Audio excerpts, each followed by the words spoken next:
성도님들, 제가 질문 하나 할 테니까 대답 한번 해보세요. 예수님 사랑하시나요?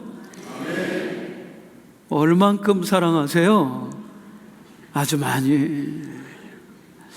제 아내가 저한테 뭘 물어볼 때 꼭 이런 식으로 물어봐요. 여보, 나 사랑해요? 그래서 사랑하죠. 얼만큼 사랑하는데?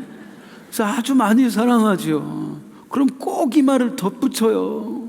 얼만큼 사랑하는지 구체적으로 말해보라. 여자분들 제발 그렇게 좀 물어보지 마세요. 우리 남자들 곤란해. 남자들은 그냥 뭉뚱거려 생각하지 구체적으로 못 따져요. 제 아내식으로 한번 여쭤보겠습니다. 우리 예수님 사랑하시나요? 얼만큼 사랑하시나요? 아주 많이. 얼만큼 사랑하시는지 구체적으로 한번 대답해 보세요. 제가 하나씩 집어볼게요. 우리 예수님 여러분 자녀들보다도 더 사랑하세요? 우리 예수님 여러분의 전 재산보다도 더 사랑하세요? 우리 예수님 여러분의 건강보다도 더 사랑하세요? 제가 지금까지 말했던 것 예수님이 다 가져가셔도 예수님 나는 당신을 사랑합니다 그렇게 하실 수 있겠어요? 주님도 인정해 주실까요? 오늘 말씀에 한 여인이 나옵니다. 이 여인에 대해서 예수님이 하신 말씀은 그의 사랑함이 많음이라. 자기가 한 얘기가 아니에요. 예수님이 해주신 이야기예요. 이 여인은 나를 정말 많이 사랑했다. 이 여인이 어떻게 했기에 우리 예수님께서 그렇게까지 말씀하셨을까요? 지난주 말씀에 우리 예수님이 장터에서 노는 아이들 비유를 말씀하셨어요. 아이들 피리를 불면서 야, 왜 피리 부는데 너희 춤 안 춰? 아이들 곡을 하면서 야, 곡을 했으면 따라 울어야지 왜 안 울어? 누구를 빗대하신 말씀이에요? 바리새인들. 예수님을 향해서 왜 그렇게 하냐고 말했던 바리새인들을 비판하면서 하셨던 비유예요. 이 비유를 하신 이후 얼마 있다가 한 바리새인이 예수님을 자기 집으로 초청합니다. 예수 선생님, 우리 집에 오셔서 식사 한번 하시죠. 제가 선생님을 대접하고 싶습니다. 우리 예수님 흔쾌히 그의 집으로 가십니다. 우리 예수님 바리새인 싫어하는 거 아니셨어요?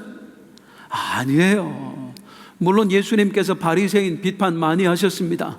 외식하는 자들아, 이 독사의 자식들아, 미워서 그러신 게 아니었어요. 깨달으라고 그러신 거예요.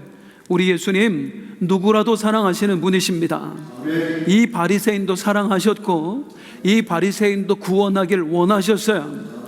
그래서 우리 예수님 그 바리새인의 집에 가셨습니다. 그리고 거기서 예수님 식사하고 계시는데 그때 아주 놀라운 일이 벌어집니다. 한 여인이 예수님 뒤로 다가온 거예요. 아니, 남의 집에 이렇게 함부로 들어와도 돼요? 그 당시는요, 마을에서 어느 집이 잔치를 벌이잖아요? 누구라도 와서 먹어도 되었어요. 어느 누구나 오라. 저희 아버지가 그런 얘기를 하시더라고요. 저희 아버지 어렸을 때 지금 86세 되셨는데 저희 아버지 어렸을 때 시골에서는 마을에서 누군가 잔치를 하면 다 와서 먹었대요. 거지들도 와서 먹었대요. 와서 각설이 타령하고 한쪽 구석에서 먹고 갔대요. 고대 유대인들도 이와 비슷했습니다. 마을에서 누가 잔치를 벌이면 어느 누구나 오라. 그래서 이 여인도 이 집에 들어왔던 거예요. 그런데 이 여인 어떻게 하죠? 예수님 뒤에 서서 울기 시작합니다. 얼마나 많이 울었던지요. 이 울며에 쓰인 원어가 본래는 비가 내릴 때 표현하는 단어예요. 얼마나 많이 울었던지 눈물이 빗물처럼. 그 찬양의 가사 있지요. 눈물이 빗물처럼 흘러내릴 때, 그 정도로 이 여인이 눈물을 쏟아낸 거예요. 팍 쏟아낸 거예요. 어느 정도였냐면 예수님 발이 다 적셔질 정도였습니다. 여기서 의아한 분들이 있을지 모르겠어요. 아니, 뒤에서 오는데 발이 왜 적셔져요? 홍수가 난 것도 아니고. 우리 식문화로 생각을 하면 절대 이해가 안 되는 거야. 보통 예수님이 식사하신다 그러면 많은 분들이 이 장면 떠올리세요. 아니, 저기 뒤에서 우는데 예수님 발이 적셔지겠어요? 말도 안 된다고. 그런데 이건 고증이 잘못된 겁니다. 예수님 당시에는 이런 식으로 앉아서 식사하지 않고 이렇게 식사하셨어요. 왼쪽 팔을 이렇게 기대고 두 다리를 뒤로 쭉 뻗은 채로 저 모습으로 식사를 하셨어요. 그러니까 여인이 예수님 뒤에 서서 눈물을 흘릴 때 그 눈물이 예수님 발 위로 툭툭툭툭 하고 떨어졌던 거예요. 얼마나 많이 울었던지 예수님 발이 다 적셔질 정도였습니다. 그런데 이 여인 거기서 그치지 않아요. 갑자기 예수님 앞에 무릎을 꿇더니 자기 머리를 풀어 헤치는 거예요. 당시 유대인 문화에서 여인이 남들 앞에서 머리를 풀어 헤친다? 이건 마치 이렇게 스스로 자인하는 것과 마찬가지였어요. 나는 부정한 여인입니다. 나는 천박한 여인입니다. 하는 것과 마찬가지였어요. 게다가 그 머리털로 외간 남자의 발을 닦는다? 이거는 나는 창기 같은 여자입니다 하고 자기의 명예를 처박는 꼴이었어요. 그 일을 이 여인이 행한 거예요. 여기서 그치지 않습니다. 갑자기 이 여인이 예수님 발에 입맞춤을 합니다. 그것도 모자랐는지 여인이 옥합을 목에서 떼내요. 그리고 그 옥합을 깨트려서 그 안에 있는 향유를 예수님 발에 부어서 발라드린 거예요. 흔히들 옥합이라고 하면 작은 항아리 모양 항아리 크기를 생각하세요. 한번 사진 한번 띄워놔 보세요. 옥합 이렇게 생겼는데요, 크기 좀 한번 보세요. 10.75cm. 그러니까 반뼘밖에 안 돼요. 우리 여자분들 가지고 다니는 향수병 크기 정도밖에 안 됐습니다. 우리가 큰 항아리 정도로 생각하니까, 아니 그거 머리에 부어뜨리면 찝찝해서 어떡하냐고. 그 정도 크지 않았어요. 작은 크기였어요. 그래서 여인들이 이걸 줄에 매달아서 목에 달고 다녔습니다. 그걸 떼서 부어드리는 거예요. 작다고 얕보시면 안 돼요.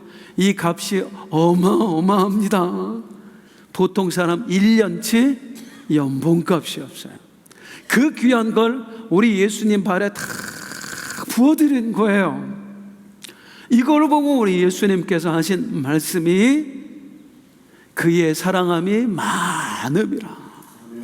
이 여인이 나를 정말로 사랑했느니라 하고 말씀하신 거예요.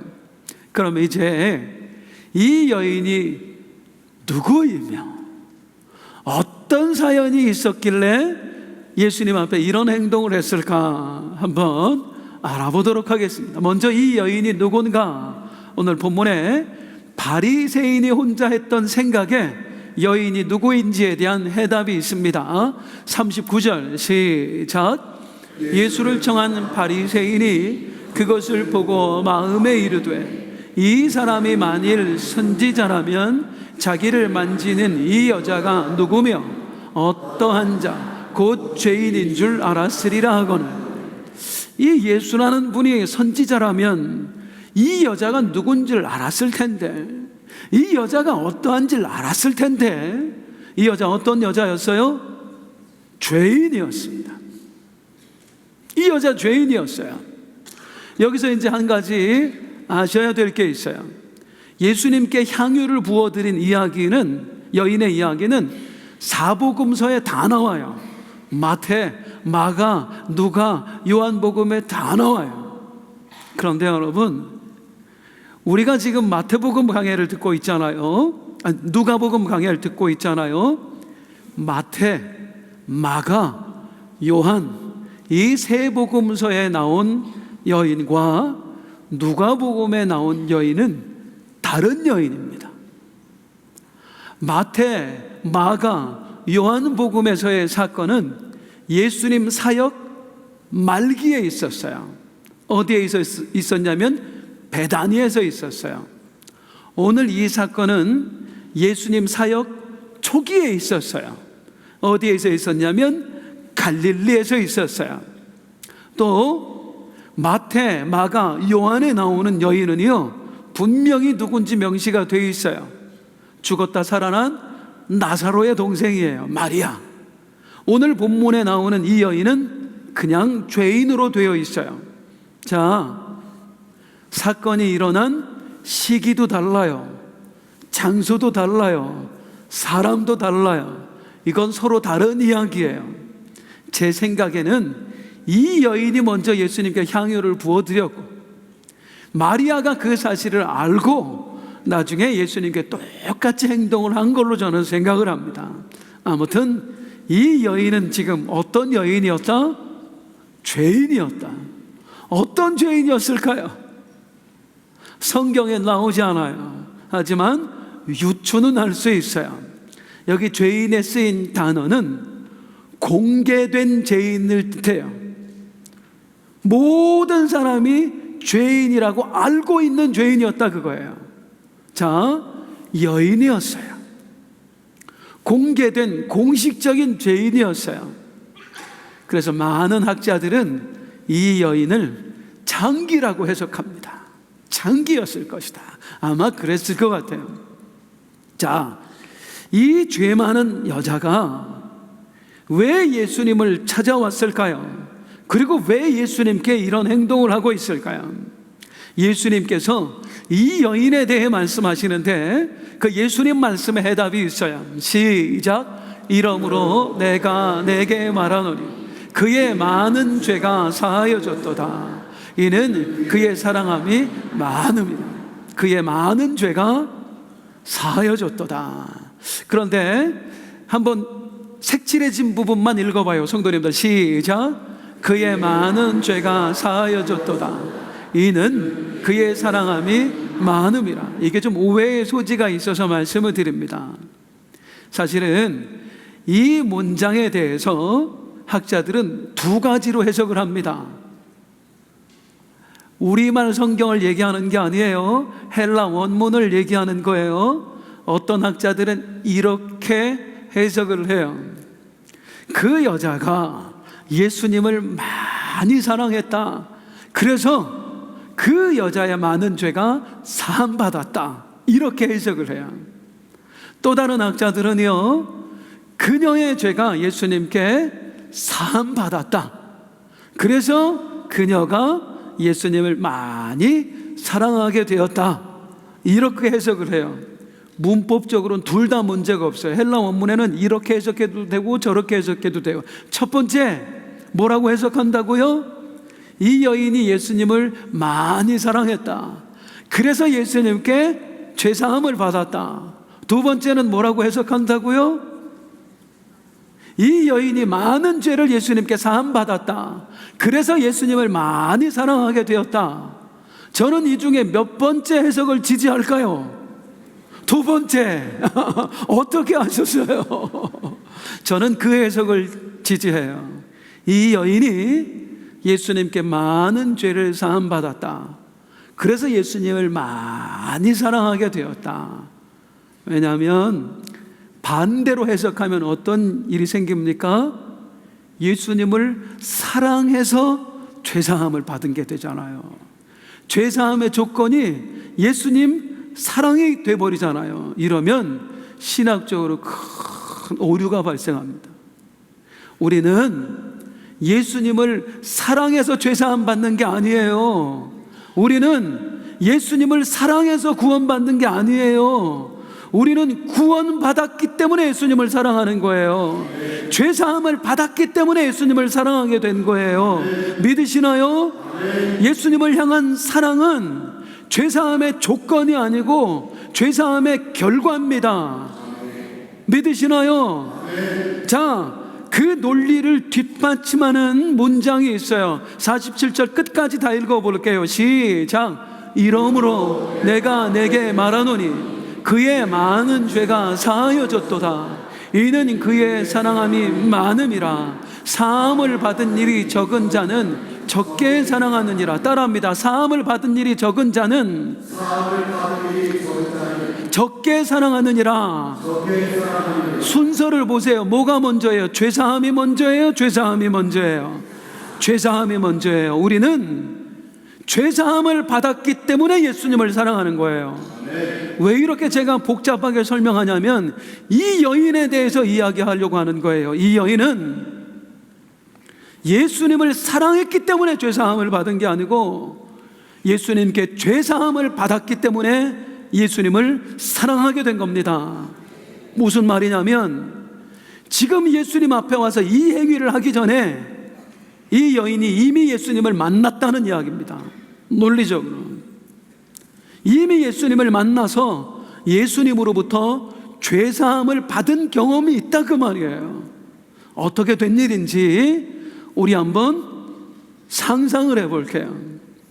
자, 예수님께서 복음을 전하며 다니시는 장면을 머릿속에 한번 그려보세요. 누가 보이세요? 예수님 보여요? 예수님 보여요? 예, 12명의 제자들 보여요? 보여요? 보여요. 거기까지만 보여요? 또 다른 사람들도 보여요? 거기까지만 보이면 안 돼요. 또 다른 사람들이 보여야 돼요. 우리 예수님이 한번 떴다. 어마어마한 사람들이 몰려들었습니다. 수백 명, 수천 명씩 모여들었어요. 어떤 사람들? 각색 병자들, 귀신 들린 사람들, 죄인들, 예수님을 메시아로 믿는 사람들, 이런 사람들 수백 수천 명이 모여서 예수님 따라다녔어요. 막 몰려들어서 예수님, 예수님 나 한 번만 만져주세요. 나 좀 고쳐주세요. 예수님, 예수님 나를 구원해 주세요. 수많은 사람들이 예수님께 이렇게 했어요. 자, 이 예수님이 지금 바리새인의 초청을 받아서 그의 집으로 가시는 중이에요. 이때도 많은 사람들이 몰려왔을까요? 많은 사람들이 몰려왔을까요? 항상 많은 사람들이 있었다니까. 그 중에 죄인들이 몰려오면 일일이 치료해 주시고, 그 중에 병자들이 몰려오면 일일이 치료해 주시고, 죄인들이 몰려오면 일일이 만져주시고 구원을 선포하시면서 바리새인의 집을 향해 가시는 겁니다. 그때 이 여인이 있었던 거예요. 여인아, 내가 보니 네가 이미 너의 죄를 회개했구나. 너의 죄가 사해졌도다. 이 여인이 갑자기 지금 예수님 앞에 죄 용서를 받은 겁니다. 정신이 퍽 나. 이게 뭐지? 왜 이분이 나한테 이런 말씀을 하시지? 나 같은 게 뭐라고 내 죄 용서를 선포해 주시지?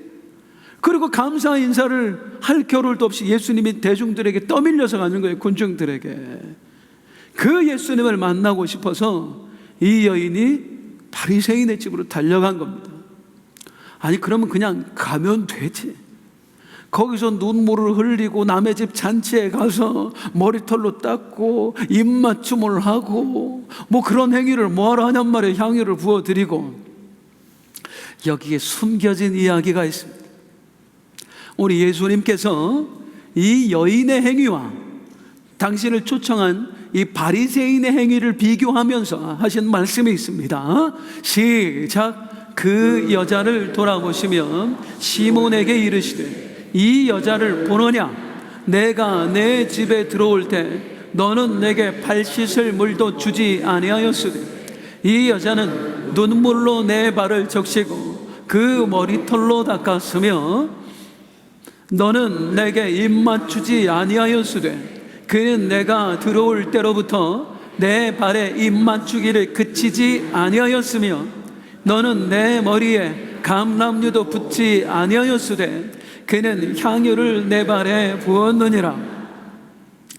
사실 이 바리새인, 예수님을 초청한 이 바리새인은 예수님께 엄청난 무례를 저질렀습니다. 이 당시에 유대인들은 손님을 초청할 때 반드시 행해야 되는 손님 맞이 의식 3가지가 있었어요. 첫 번째, 손님이 오면 제일 먼저 뭐 해야 돼요?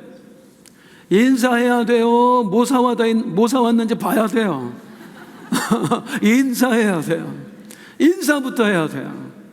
이걸 평화의 인사라고 부르는데, 어떤 식으로 인사하냐면 내 오른손, 소중한 손을 그 손님 어깨에 살포시 얹습니다.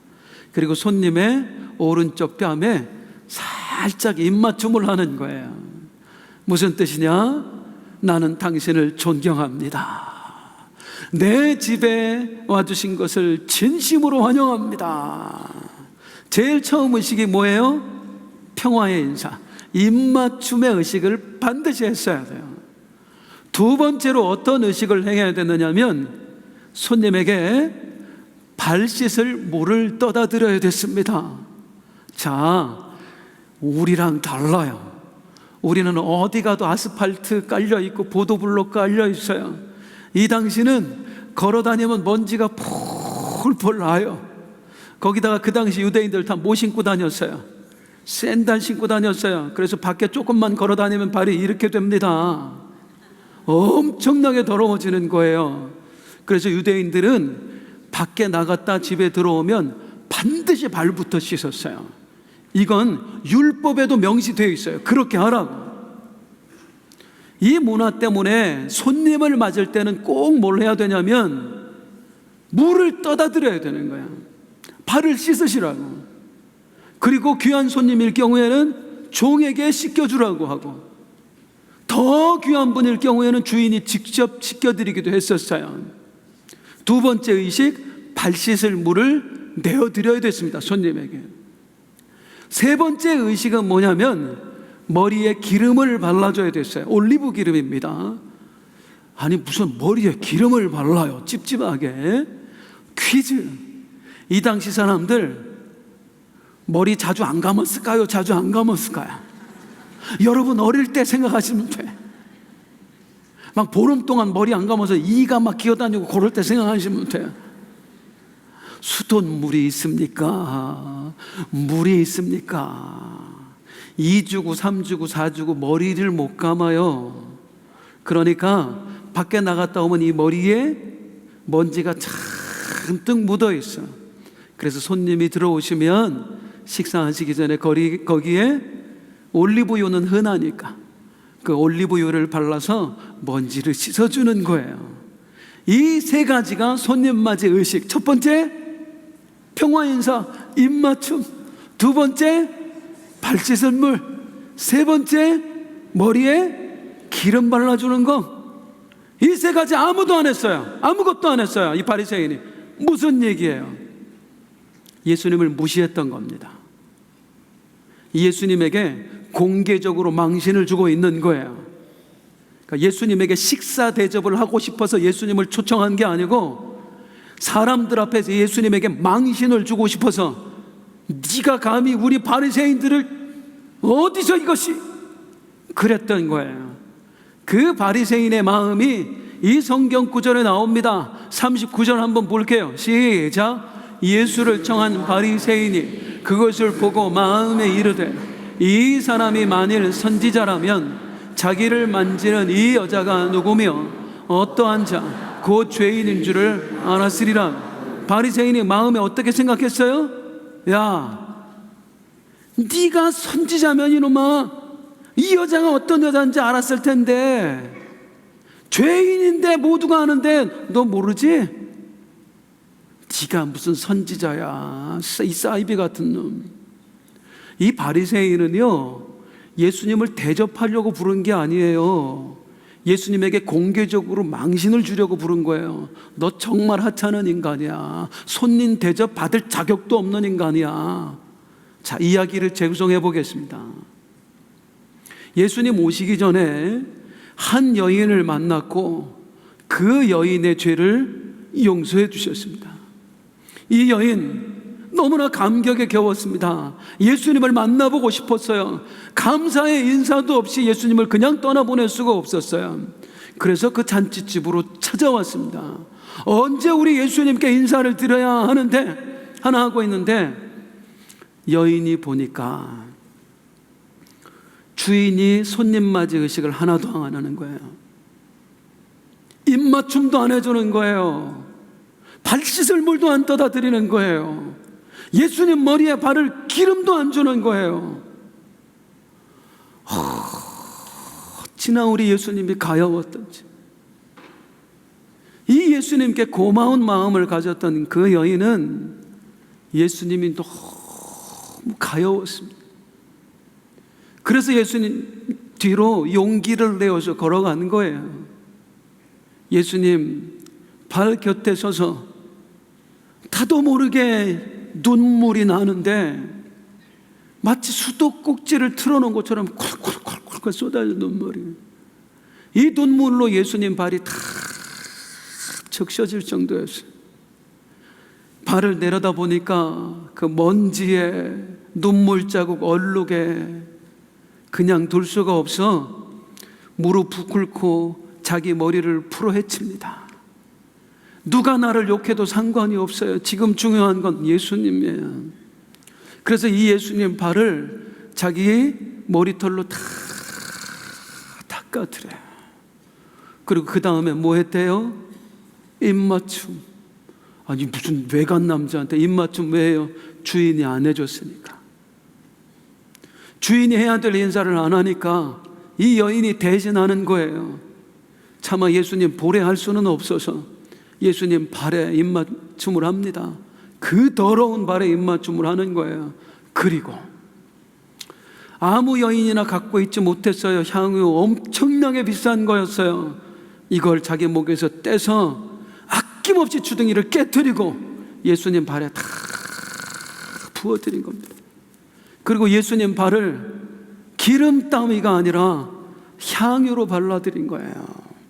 예수님, 여기 있는 이 사람들이 당신을 무시할 줄 몰라서, 당신을 하찮은 사람을 여기고 당신에게 공개망신을 줄지 몰라서, 나에게 있어서 당신은 세상에서 가장 존귀한 분입니다.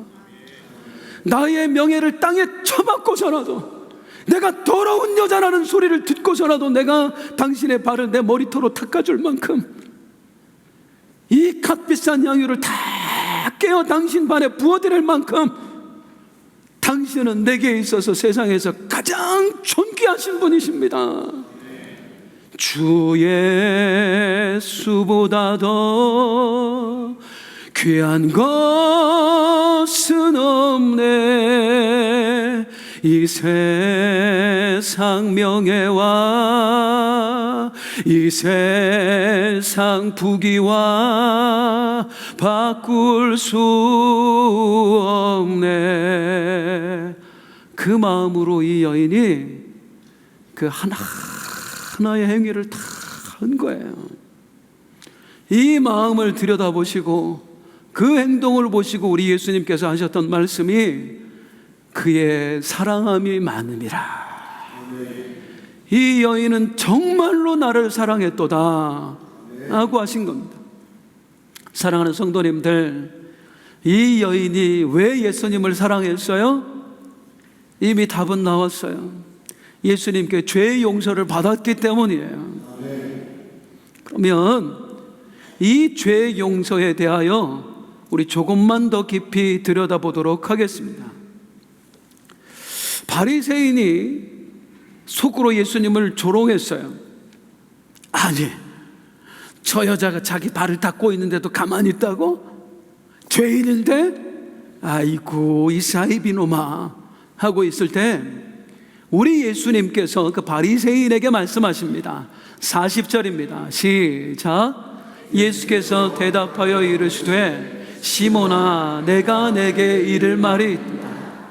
따라하겠습니다. 시몬아. 예수님 이 사람이 이름 말해준 적도 없는데 알고 계세요. 시몬아, 난 네 이름 알고 있다. 왜 이 이야기 하셨을까요? 내가 이 여자 누군지 모른다고? 나는 네 이름도 알고 있어. 나는 다 알고 있어. 이 여자가 누구인지, 나한테 왜 이렇게 했는지. 그래서 내가 가만히 있는 거야. 이 여자가 누군지 알기에, 어떤 마음으로 이렇게 하는지 알기에 하면서 우리 예수님께서 이 시몬에게 한 가지 비유를 말씀하세요. 41절 42절이에요 시작. 이르시되 빚주는 사람에게 빚진 자가 둘이 있어 하나는 500데나리온을 졌고 하나는 50데나리온을 졌는데 갚을 것이 없으므로 둘 다 탕감하여 주었으니 둘 중에 누가 그를 더 사랑하겠느냐. 시몬아, 어떤 사람이 두 사람에게 돈을 꿔줬다. 오늘 화폐 가치로 하면 한 사람에게는 5천만 원, 또 다른 사람에게는 500만 원 꿔줬다. 그런데 두 사람 다 갚을 길이 없었다 해서 이 주인이 이 두 사람 모두의 빚을 탕감해 주었다. 네가 보기에는 어떤 사람이 그 주인을 더 사랑하겠느냐 했더니 이 바리새인 시몬이 대답합니다. 시작. 시몬이 대답하여 이르되 내 생각에는 많이 탕감함을 받은 자니이다. 이르시되 내 판단이 옳다. 내 생각에는요, 많은 빚을 탕감받은 사람이 더 사랑할 것 같습니다. 네 생각이 옳도다. 즉 예수님이 이 말씀을 하신 의미가 뭐예요? 이 여인이 왜 나한테 이렇게 하냐고, 이 여인이 왜 나를 이렇게 사랑하느냐고. 이 여인이 많은 죄를 용서받았기 때문이야. 이 여인, 아까도 말씀드렸습니다. 창기인지 아닌지 확실하진 않습니다만은 거의 창기 취급받던 여인입니다. 온 동네 사람들이 저 여자 나쁜 여자라고, 몹쓸 여자라고 손가락질하던 그런 사람입니다. 사는 게 사는 것 같았겠습니까? 아마 어느 순간에는 자포자기했을 거예요. 에라 될 대로 되라. 늘 어디를 가든지 사람들이 자기를 바라보는 눈초리는 경멸의 눈초리, 비난의 눈초리. 예수님이라는 분이 오셨다는 소식을 듣고 행여나 그분을 뵐 수 있을까 나갔더니 세상에 이분이 내 이름을 불러주는 거예요. 내가 네가 회개한 걸 알고 있다고 하는 거예요. 너의 죄가 사함 받았느니라 하신 거예요. 얼마나 감사한지. 지금까지 나를 바라보는 사람은 다 경멸의 눈으로 바라봤는데 이분은 나를 사랑의 눈으로 바라보시는 거예요. 죄 용서를 선포해 주시는 거예요. 이 은혜가 너무 커서 여인은 예수님을 크게 사랑할 수밖에 없었습니다. 그 예수님께 가서 아낌없이 자신의 것을 드릴 수밖에 없었습니다. 여인이 예수님을 이토록 사랑한 이유가 뭐예요? 큰 죄를 용서받았기 때문입니다. 그럼 이제 묻겠습니다. 우리가 예수님을 충분히 사랑하지 못하는 이유는 무엇입니까? 나는 예수님께 작은 죄를 용서받기 때문인가요? 여인은 큰 죄를 용서받았는데 나는 작은 죄를 용서받았으니까 나의 사랑도 상대적으로 작을 수밖에 없는 걸까요?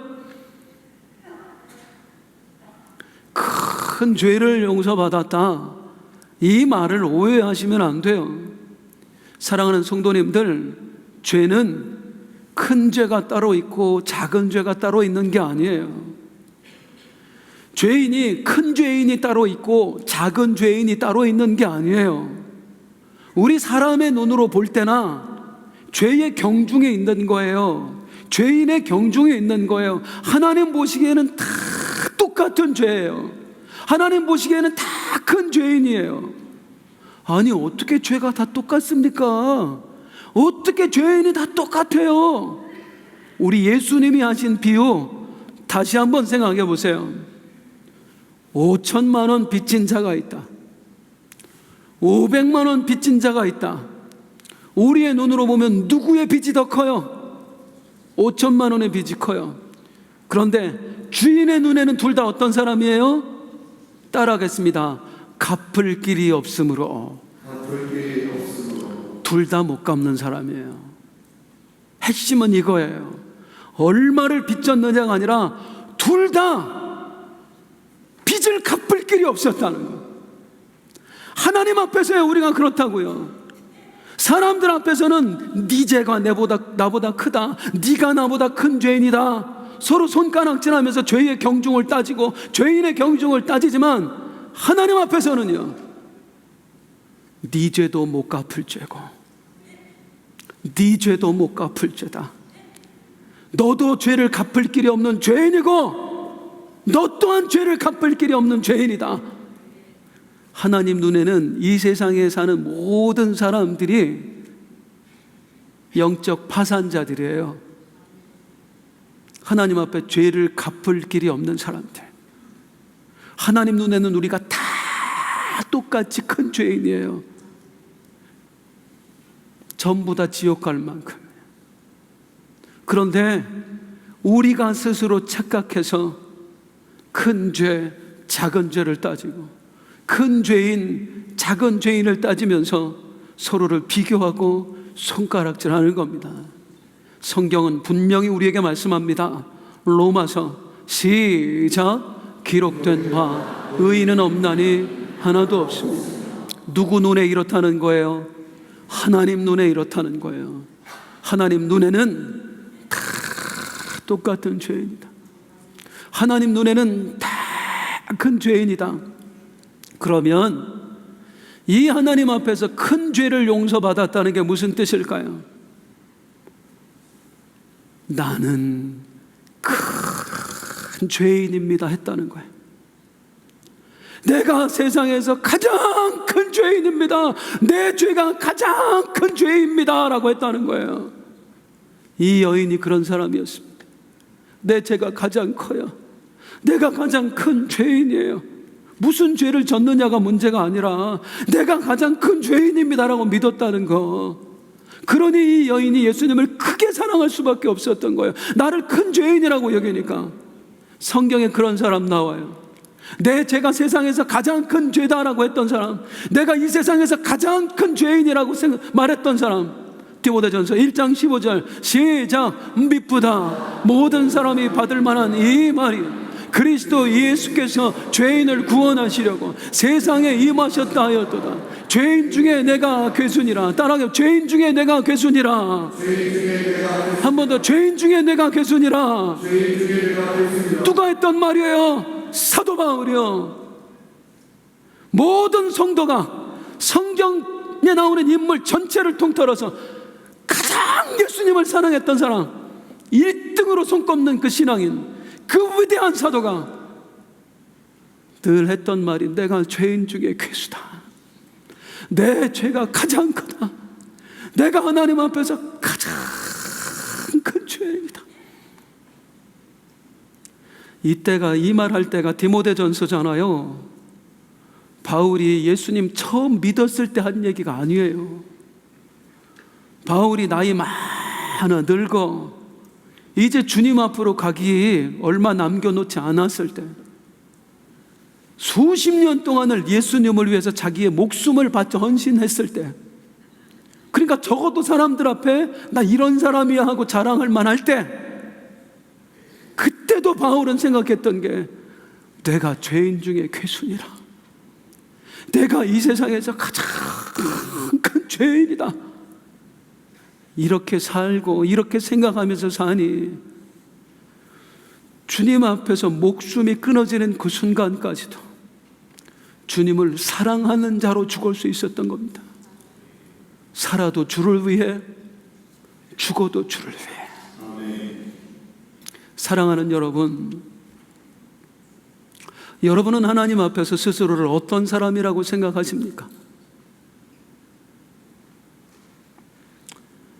많은 분들이 예수 처음 믿었을 때 그 첫사랑이 회복되지 않아서 안타까워하세요. 왜 예전처럼 뜨겁게 예수님을 사랑하는 마음이 없지?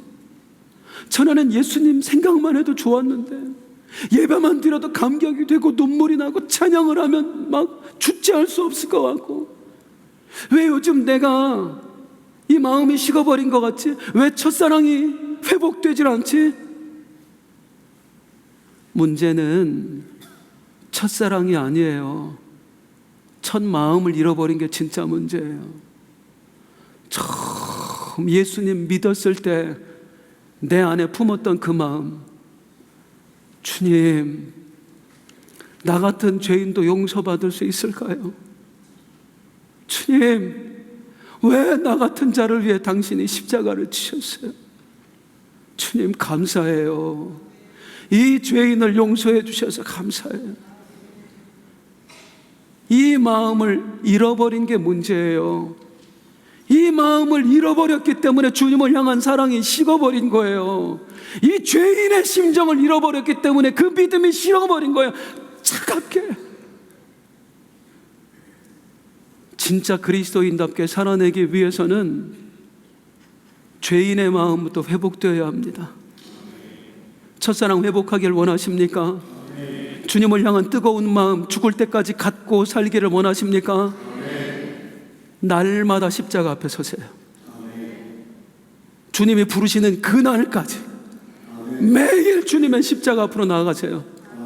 눈 뜨자마자 주님 십자가 앞에서 내 가슴에 주님의 십자가를 세우고, 주님, 이 죄인이 또 눈을 떴습니다.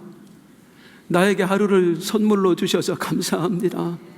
하나님, 오늘도 죄와 씨름하며 당신의 자녀답게 살아내겠습니다.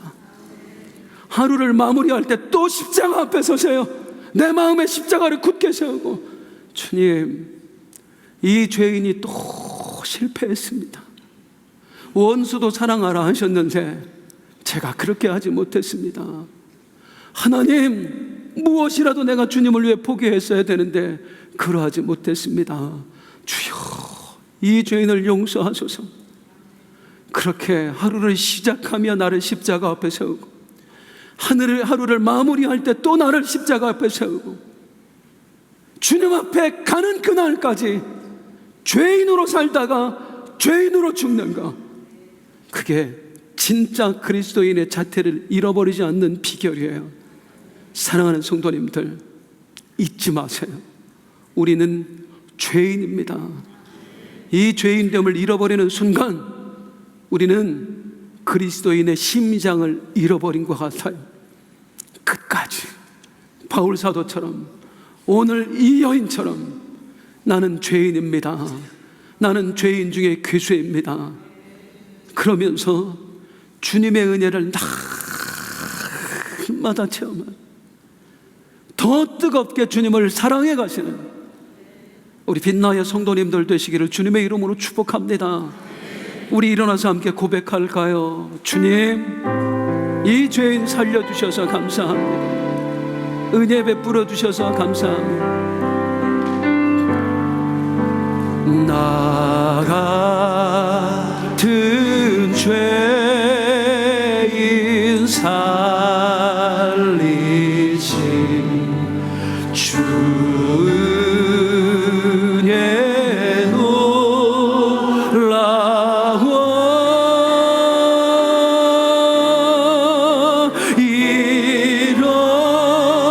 잃었던 생명 찾았고 광명을 얻었네.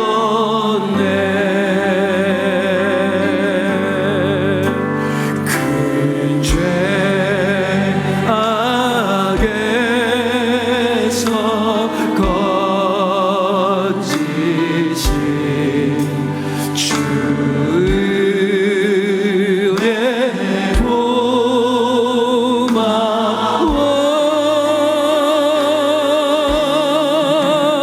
나 처음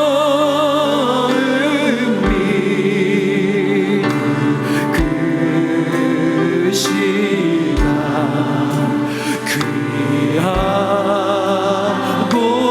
귀하다. 이제껏 내가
성경이 말하는 바람직한 그리스도인은 신앙생활을 할수록, 신앙의 연수가 더해갈수록 주님 앞에서 더 큰 죄인이 되는 것입니다.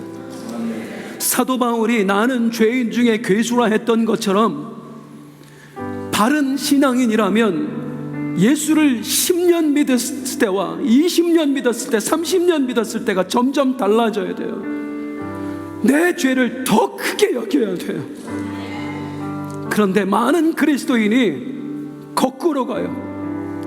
신앙생활의 연수가 쌓이면 쌓일수록 죄인이 되는 게 아니라 의인이 되는 거예요. 뭐 가지고? 나 주일 예배 단 한 번도 안 빠졌어요. 나 11조 한 번도 안 빼먹었어요. 나 매일매일 주님 앞에 기도해요. 내가 남들을 위해서 얼마나 중보기도 하는 줄 알아요. 나 열심히 전도하고 있어요.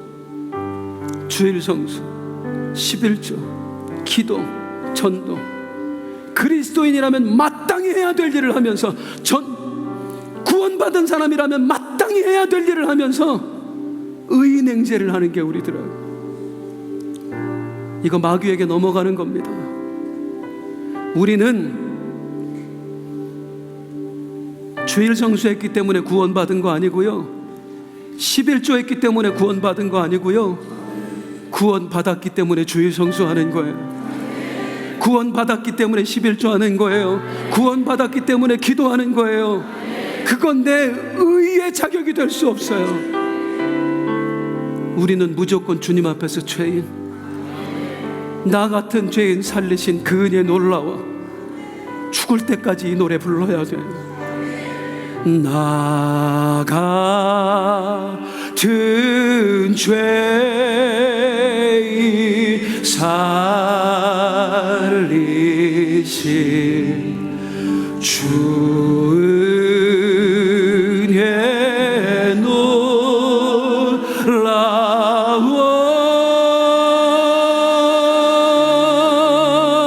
잃었던 생명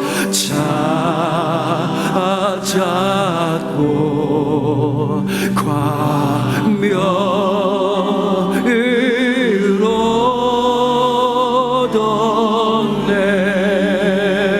큰 죄악에서, 큰 죄악에서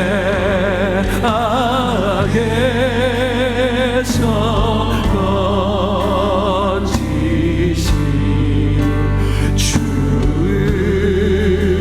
은혜 고마워.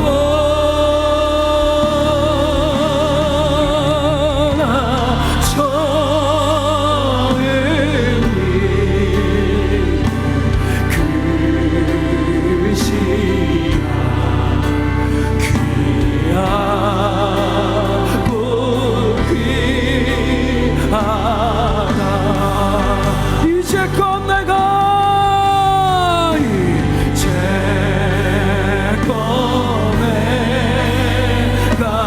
살고 주님의 은혜라도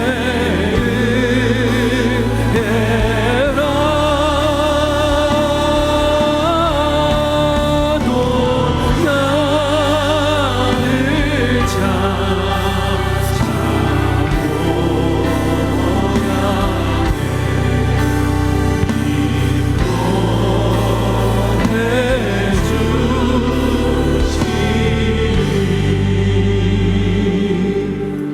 무슨 죄인의 마음을 가져? 그리스도가, 예수 믿는 게 왜 이렇게 어두워? 몰라서 그래요. 진짜 주님 앞에 죄인의 심정을 가지고 살잖아요. 입술에서 나오는 모든 고백이 감사해요. 주님, 이 죄인에게 이 은혜를 베푸십니까? 병들어도 감사. 주님, 이만하게 하시니 감사합니다. 사업장이 어려워도 감사. 주님, 먹고는 살게 해주시니 감사. 죄인의 심정을 가지면 신앙생활이 어두워지는 게 아니라 오히려 밝아져요. 저절로 사랑 고백이 나와요. 우리 마지막으로 한 번 더 찬양. 사랑합니다 나의 예수님, 사랑합니다 아주 많이요. 사랑합니다 나의 예수님, 사랑합니다 그것뿐이에요. 사랑한다 아들아, 내가 너를 잘 아노라. 사랑한다 내 딸아,